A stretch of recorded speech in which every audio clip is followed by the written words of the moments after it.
how to get free money on Cash App.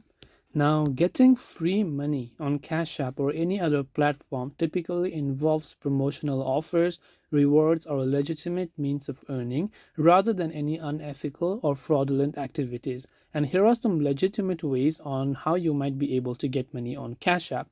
First is by using Cash App Referral Program. Cash App has a referral program where you can earn a bonus when someone signs up using your referral code and send a minimum amount of money, like $5, to another Cash App user.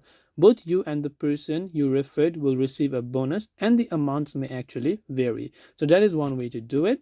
The other is by using Cash App Boost, because if you use the Cash App card, a debit card linked to your Cash App account, you can apply Boost to your purchases, and these Boosts offer discounts and cashback on purchases at specific merchants.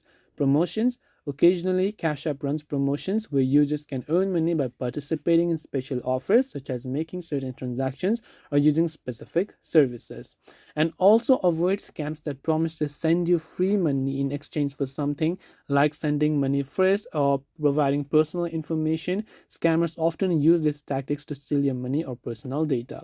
So I hope that this video helped you. If you have got any more questions, feel free to leave them down.